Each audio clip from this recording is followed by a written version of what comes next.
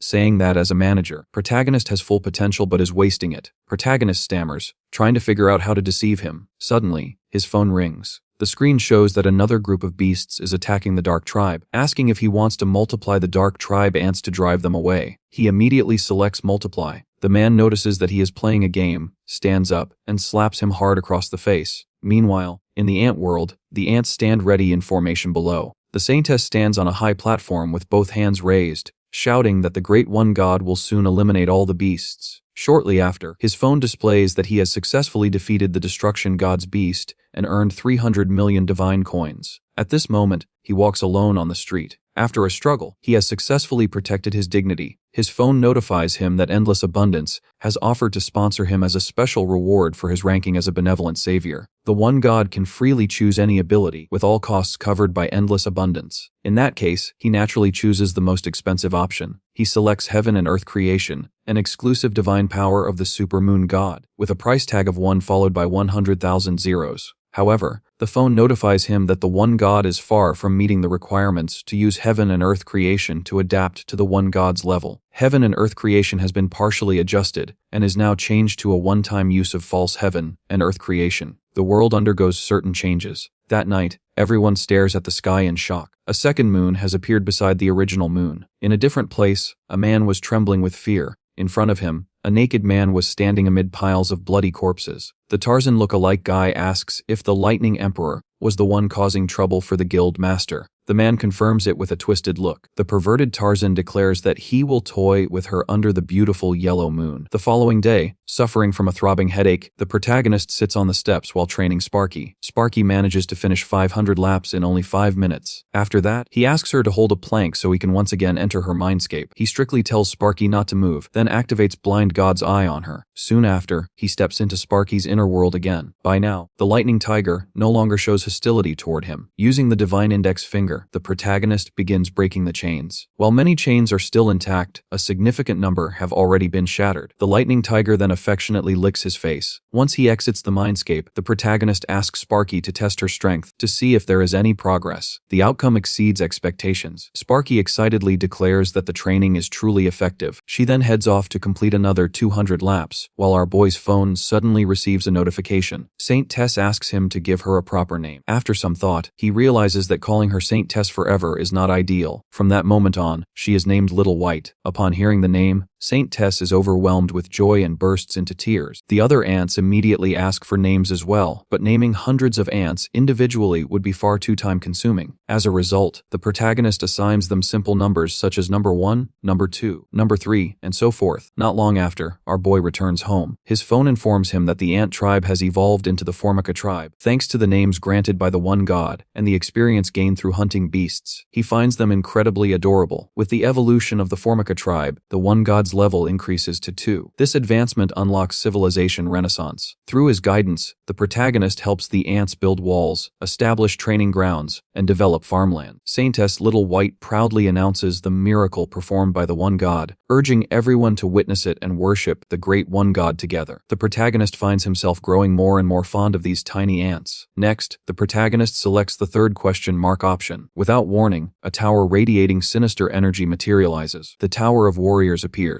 Only those possessing exceptional courage and faith are permitted to challenge it. According to the special notice, the survival rate of challengers is merely 1 in 10,000. At the sight of the Tower of Warriors, the ant tribe descends into panic. In response, the protagonist destroys the surrounding walls to seal off the tower's entrance. He firmly warns the ants never to approach the tower out of curiosity. Among the crowd, a single ant looks down at its own hands. It remembers the countless moments when the tribe was pushed into danger, wishing it had been strong enough to protect everyone. Fixing its gaze on the tower, the ant makes a silent but firm resolve. At the same time, within the ant empire, the ant emperor erupts in fury at a cockroach. Even his cockroach army had failed to eliminate protagonist, the dark god of the dark tribe. In a fit of rage, the ant emperor raises his left hand and kills the cockroach in a single blow. He roars angrily, condemning the insects as useless and questioning whether he must personally intervene. Just then, a calm voice interrupts him and asks him to restrain his anger. "Your Majesty." A spider spirit steps forward before the ant emperor and speaks respectfully. It tells him to leave worldly affairs in its hands and focus solely on preparing for ascension to the divine realm. The spider spirit vows that the dark tribe insects and the evil god they follow will be completely eradicated, even if it costs its own life. This mosquito is a true king among its kind. With just one bite, it can drain a person completely dry. At this moment, it has just finished sucking a zombie empty. From the distance,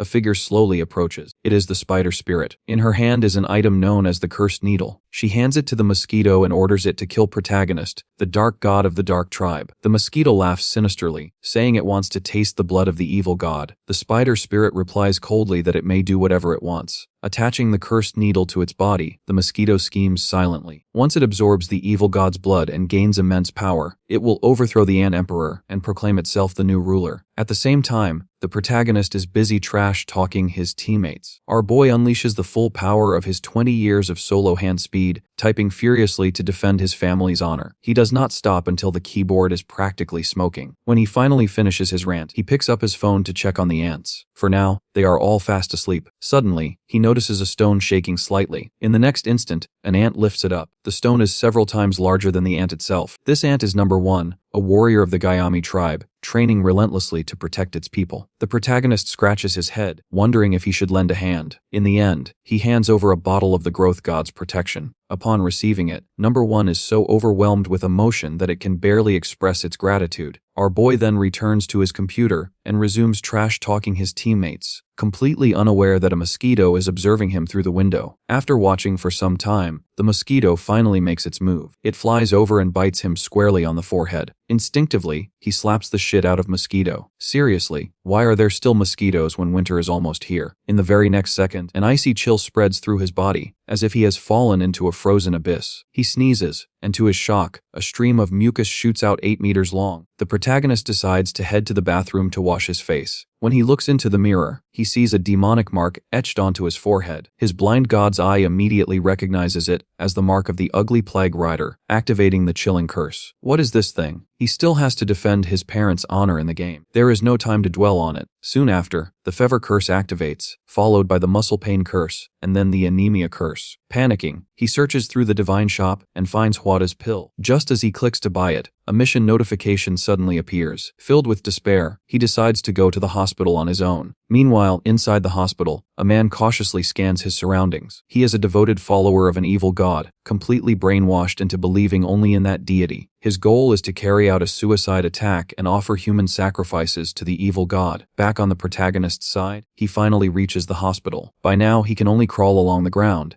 and it is obvious that the absurd mission was never designed for him to survive. The mission demands that he save 100 humans with sincere devotion. Otherwise, he might as well die. Inside the hospital lobby, the evil god follower is holding a nurse hostage, gripping a detonator tightly while shouting for everyone to stay still. Sparky faces him from across the room, ready to act at any moment. The protagonist stares at the situation in confusion. When the evil god follower notices the demonic mark on his forehead, he immediately assumes our boy is an ally. Without hesitation, he shouts at him to come over and help. Let's offer sacrifices together to welcome the descent of the destruction god. Hearing this, Sparky erupts in anger, demanding to know what nonsense the attacker is spewing and telling him he has the wrong person, because that man is her teacher. The bald man sneers and points out that the skull mark on the protagonist's forehead is their sacred symbol. He immediately senses a sinister aura. There is no doubt that this man is a trusted operative dispatched by Mr. John. Our boy fixes his gaze on him and activates Blind God's Eye, successfully peering into his memories. Within those memories, a purple-haired man orders him to intensify the fear of the sacrifices before killing them, so that the destruction god's descent will be fueled by even more offerings. After witnessing this, the protagonist understands just how grave the situation truly is. At that moment, the bald man bellows a chant to the destruction god and prepares to trigger the detonator. Seeing this, the protagonist swiftly extends his index finger, unleashing the all-crushing divine index finger. However, the detonator has already been pressed. Exhausted, the MC shouts to Sparky that this is the decisive moment. The bald man stares at the detonator in shock. No explosion follows in the next second, and sheer terror spreads across his face. Without hesitation, Sparky's lightning descends mercilessly. The bald man is electrocuted on the spot, losing all control over his body. Meanwhile, the protagonist collapses to the ground, already unconscious. Just before his awareness fades, a voice resounds within his mind, activating the necrosis curse. He finds himself in a vast and empty expanse. He walks through this endless space for a long time before a voice finally speaks. Newly born infant god, you have truly forced me to intervene personally. I will make you endure boundless fear, death, and suffering. In the next instant, several towering demons hundreds of feet tall materialize before him. As the protagonist stands frozen in shock, the nightmare flower emerges behind the demons. In a single bite, it devours the once arrogant monsters. Mission complete. Congratulations on surpassing the mission's requirements to save others and survive. The master of the medicinal book is highly satisfied with your benevolence. You have received Huwada's pill. The protagonist awakens a day later with something resting in his mouth. Acting on instinct, he chews it. In the very next moment, every physical injury and ailment is completely cured. As an extra reward, a fragment of that being's divine power merges into his body. Nearby, Sparky is surrounded by crowds begging for autographs. Taking advantage of the confusion, the MC quietly slips away. Back at home, he relaxes on his bed, amazed by the remarkable effectiveness of Huwada's pill. Suddenly, his phone rings. Number 1 is desperately requesting the One God's assistance. The message appears on the screen. One God, I apologize for troubling you. May I receive more of the medicine you once granted me? The protagonist jolts upright and asks what has happened. Number 1 is lying on the ground, his entire body trembling. He intended to pass all the tests in the warrior tower to protect his tribe. As he opened the first door, the tower's voice announced that candidate number 1 was beginning the test. The rock test on the first floor started, requiring him to climb the stairs to the second floor to proceed. Number 1 ran forward, focused. He remembered how the drink given by the great god had raised his level, even forcing him to change professions so he could wear his powerful armor. Lost in thought, he failed to react when a stone suddenly flew at his head. The impact sent him tumbling down the stairs, pinning him against the wall. The stone faded away, but the pain remained real. The ant cried out and called to his god. The protagonist read the subject's memory and stared at number 1's broken body. Worry ran through him as he wondered if the ants he had once killed for fun had suffered like this. The system warned that number 1's life would end in 10 seconds. Panicking, the protagonist granted him the blessing of the god of growth, but it had no effect. With 8 seconds left, then 7, the boy grabbed his head in despair. Suddenly, he noticed his hand and remembered a reward he had received earlier. With 5 seconds remaining, he purchased a special right to use divine healing medicine for 100 coins. His hand glowed as he activated it. With 3 seconds left, he pointed at number 1 and used the medicine. Number 1's body stirred and slowly rose. The protagonist smiled in relief and told him that he had come back to life. Number 1 broke down in tears, thanking his great god. The protagonist sternly reminded him that he had warned him not to enter the tower. Number 1 lowered his head and said he only wanted to protect his tribe. The protagonist tried to lead him out, but the doors would not open. The system declared that number 1 could not leave until he cleared the 50th floor. Confused and frightened, number 1 asked what he should do. A reward from the seeker of eternal right arrived. The protagonist cursed the unfairness as he opened several bottles. A knock sounded. The protagonist drank one bottle and handed the rest to number 1, telling him to drink them. Outside stood a tall man wearing glasses, who asked if the protagonist was the hunter. He introduced himself as Teen, an elite scout of the Guild of the Magnificent, and said it was an honor to meet him. The protagonist quickly stated that he was not a hunter, but Teen replied that he would become one soon and asked for a short conversation. While the protagonist spoke with Teen, number 1 returned to the stairs. Empty vials lay scattered around him. The seeker of eternity watched him warmly as number 1 chose to try again. The crystal above the stairs glowed, and a massive stone ball rolled out of the tunnel. Number 1 clenched his fist and struck it with a shout. The ball shattered. The system announced that candidate number 1 had passed the rock test and would receive a blessing. Meanwhile, Teen explained the offer. The annual salary would be 300 million, and they could sign immediately if the protagonist agreed. The protagonist imagined a future free from his harsh manager, filled with writing, good food, and gifts for his beloved niece. He smiled, but Teen added that the guild would take 70% of all hunting rewards. Lost in thought, the protagonist barely noticed Teen's irritation. After assessing him, the protagonist realized with horror that Teen was a servant of the god of destruction. The promised money was bait. The protagonist nervously declined, saying he was busy finishing chapters and was not motivated by money alone. Teen apologized politely and said the guild master sincerely wanted the protagonist. Sweating, the protagonist claimed his stomach hurt